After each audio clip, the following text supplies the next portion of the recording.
I will do a year abroad update video. So it's currently been just over 2 weeks since I arrived here. So I thought it would be cool to do a little video to update you where I'm at, what I'm doing, how I'm getting on with things. And if you happen to have watched my last update video, I think I was wearing the same top.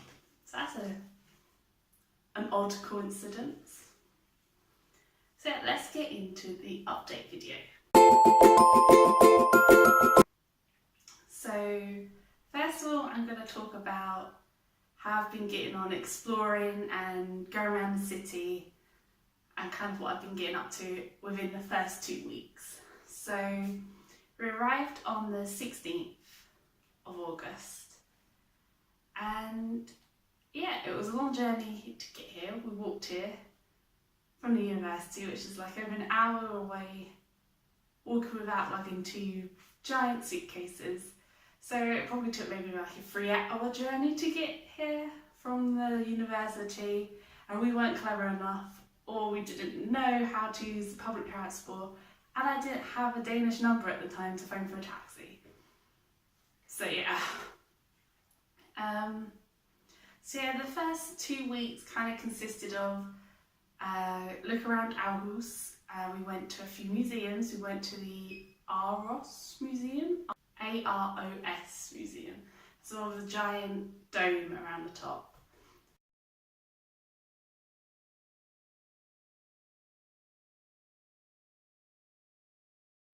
The multicoloured rainbow dome, which was really, really cool. So yeah, we walked around that. That was in my weekly vlog. We also went to the Viking Museum as well. That was pretty cool. It was a very small museum, but because it was very small, it was also kind of cheap as well, which was good. It was cool. It had a few bits and bobs. We kind of done it within 10 minutes. That's how small the museum was. So it's alright. We also went to the Natural History Museum, which is located on my university campus.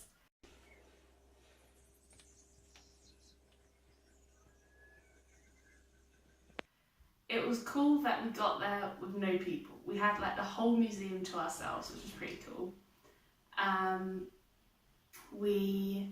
It was a lot of stuffed animals as well. When I first went in there, I was kind of scared, but other than that, it was pretty cool.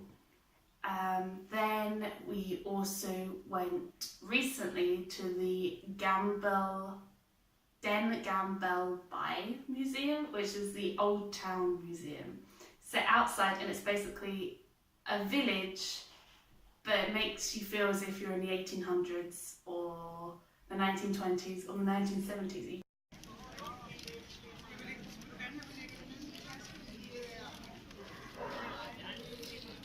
You just walk into any building whatsoever, and it's really cool.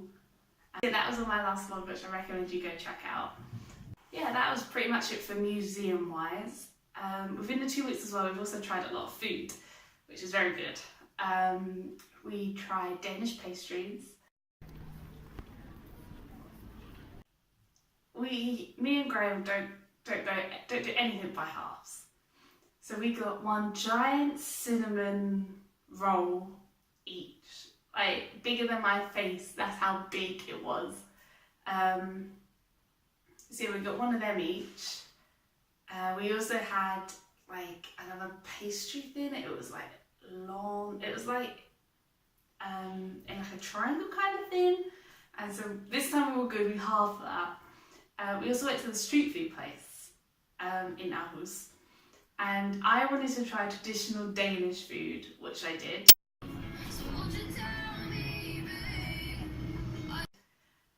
It was like a stew. It was like a tomatoey stew with sausages, pork, maybe beef as well, mushrooms, on rice. I mean, from looking at it, it didn't exactly look the best, but it tasted pretty good. I don't know whether I'd have it again, but at the time it was actually really good. And Graham had a pulled beef burger, of course. And then we've also fallen in love with the hot dogs here. I don't know if it's just because at home we've never had, like, I have had hot dogs at home, but these hot dogs are really nice. They taste so good. And then the buns are like a normal hot dog roll bun, but there's a hole cut out in the middle of it and they just shove the sausage down there. So yeah, I mean, it's really good. It's really tasty and we have them like all the time. Another thing that we've liked is some of the sweets. I don't like licorice. Some of the sweets are really, really cool. I've liked the white chocolate here, that's good. We also had these sour sweets, we've had like Rolo knockoffs, we've had these mint sweets as well that we had yesterday, which I didn't like at all. We had like a long chocolate roll thing. That video will be up here anyway, so you can go check that out. But yeah, some of the good sweets were good, some were not, and we do not like licorice, so we're trying to be like staying away from that as much as possible. We've also fallen in love with Kins, which is a like crisp thing. I don't know. Back in the UK we have something called Walker's Mix-Ups. It's kind of like that. In fact, it's near enough the same like that, except when it's not Walker's or Lay's over here. And yeah, they're different shapes as well, but they're really cool. We've fallen in love with them as well. And yesterday we also tried these biscuits, like circle biscuits. My best description of them would be they taste like B&N biscuits. So it's round, kind of like a cracker consistency on the outside and then chocolate inside, which is really nice. That's all I think what we've done with the food wise at the moment. And it's been testing food has been difficult when just going into the shop and looking on the packaging. Is this chicken or is this turkey? Is this lamb or is this pork? It's trying to find the right thing by picking it up and just looking at it. And there's an instance where we bought black pepper. Thankfully it was black pepper, but when we opened it, it didn't smell at all like black pepper. So it has been just a lot of trial and error with the food here. And finally, I suppose on the whole exploring aspect is walking has now become our second nature.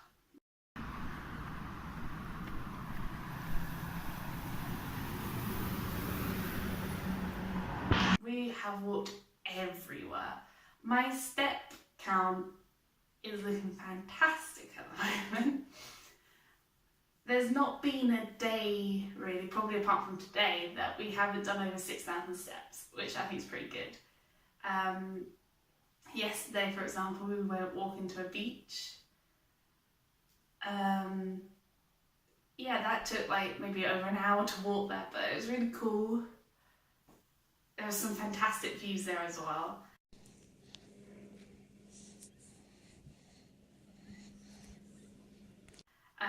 We've done a lot of walking around Aarhus itself. We've got maybe the tram once or twice, not that many times. But yeah, it's just been fun, really fun to go around, exploring, walking around, seeing the city, doing this and that. Yeah, that's just been cool. Thankfully though, the shops here are like maybe a 10-minute walk away. Like we either go to Lidl, which is one side of us, or Fotex, which is another side. So it's really cool to find our way there. And IKEA is pretty close too. I love IKEA. So yeah, I suppose that's all the exploring side of things. Now I'm going to talk about how I've been finding uni so far. So I had my first technical week of uni there, this week just gone. It was my induction week. So we done a faculty day where we got to see our academic coordinators, learn about the exam procedures, which kind of scare me, not gonna lie. We also had like an introduction to Denmark, how the Danes are like here, which was really interesting. I had 2 free lunches and a free breakfast, which is a result. We also had a CPR registration, which is so much fun. All the paperwork, and yeah, I'm glad that is all done with. It took me over an hour to wait in line, but 5 minutes to talk to the people. So I'm glad that is all over and done with. I met some people from different countries like Argentina, Spain, some people even from the UK, which has been really cool to meet that different mix of people. So yeah, I'm looking forward to, as I'm filming this, next week is going to be my first week of exams, no, not yet, first week of lessons. And when this video goes up, I would have already had that week of lessons. So yeah, I'm looking forward to my first week of lessons, seeing how that is. I will do a separate video on how I'm finding the classes here, because from what I've heard, I feel like they might be semi-similar but also kind of different. So it'd be interesting to see what they're like. Yeah, I've been preparing mainly for those lessons this week and the week before as well. I've done some reading. I still need to do a little bit more today, but I've done readings for my American horror literature module, my medievalism module, and my film culture module. So they're the 3 modules I'm taking this term, which I'm looking forward to. Not gonna lie, a little bit nervous, but I'm sure that just comes with everything, coming with new things and meeting new people, learning new things, different teachers, different classes. So yeah, I'm looking forward to just getting stuck in now. What I've noticed as well with the campus is it feels semi like a city university, but also like a campus university. And the campus is stunning. It's surrounded, all the buildings surround like this massive lake, and it's just beautiful to walk through. It's so much bigger than Canterbury, than my home university. So it's cool to get immersed in a different uni. When I was choosing unis, it was a struggle between do I want campus, do I want city. This feels like the best of both worlds, and it'd be interesting to see whether I like that kind of thing or whether I prefer Canterbury overall. One thing I have noticed though about this university, the library building looks disgusting. It is a horrible big block building with no windows. It looks horrible on the outside. And it's a real shame, because at my home university, the library is kind of like the hub for everything. Like, the university is built around the amazing library, especially now it's just been renovated as well. So I'm hoping it looks better inside than it does from the outside. I suppose that's pretty much everything about university at the moment. And yeah, my classes start next week, so I'm excited for that. And the last thing I want to talk about is getting adjusted. So I feel like I've been doing a pretty good job getting adjusted. For the first few days, it really didn't feel like I'd left the UK. It was like a very strange feeling, as if I felt I was still in the UK when I actually wasn't. So yeah, that's been kind of interesting. I've been adjusting to the distance I am from both the university and from the city centre. At Canterbury, I was basically 10 minutes away from the university, well, half an hour, so you have to walk up a massive hill, and like a half an hour walk, not even that, to the centre of Canterbury, which I really like. If I want to go into town, I can't just pop into town. It's like I have to try and think, okay, if I want to go into town, it will take either an hour walking or 10 minutes by tram. So it just kind of depends. I have to like mentally prepare for that, instead of just in Canterbury, just pop down into town. Another thing I am adjusting to, which like some people that have travelled further away than I have, like I'm only an hour in front of the UK, but I still find that kind of hard sometimes. Like figuring out when I'm going to video chat, it's like they want to video chat me at 10, I have to wait an extra hour for that to happen, or Or I'll get messages from my friends and it'll be, say, 12:30 here in the morning, whereas back home it'll only be 11:30 at night. So it's different. It's only an hour in front, but sometimes it feels a lot longer, and sometimes it really just aggravates me being an hour in front. Especially when you want to watch Bake Off, you have to wait an extra hour for that to happen. Another thing that I'm slowly getting used to is the currency. Here, 1 krone is equal to 12 pence in the UK. So £8, 8 krone is £1.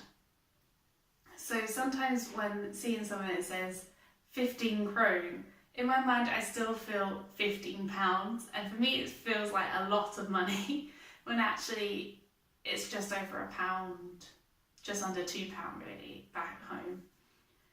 And I can somehow see going back home to the UK and seeing something that says £15, I feel, oh, I can buy that, it's only over £2, well it's actually not. Also, the language is something I'm getting used to. I mean, I can't speak a word of it. I can maybe just say nej tack, no thanks, or hi. But it's something different when someone asks you something here in Danish. You have to kind of be like, sorry, I'm English, and it feels awkward saying that, but I mean, they're very accommodating. They just switch straight to English, which I have no idea how they do. But I feel kind of bad for not being able to know the language. I want to try and adjust. I mean, I'm getting used to saying some things like road, I think is geld, and it's spelled G-A-D, so not gad. So yeah, it's very difficult trying to adjust using the language as well, especially as in some buildings are in English, and it kind of tricks your mind into thinking, oh, I'm in England, I can go in there, speak English perfectly, and won't feel embarrassed at all that they don't speak English as their first language. Another thing that I really like here about Aarhus is that it's a small city, big enough that it's got a load of stuff happening in it, small enough that it doesn't feel too big and too overwhelming in something like London, and it's by the beach as well. Like, the only thing that I hate about Canterbury is that the beach is kind of far away, whereas here the beach is kind of really close, which is something that I'm really thankful for as well. So yeah, I suppose that's about it. That's my year abroad update part 2. I'll probably do many other updates throughout this year. So I hope you enjoyed this video. If you did, just give it a good little thumbs up and subscribe if you're not already. And yeah, I hope to see you again next week. If not, have a wonderful day. Bye.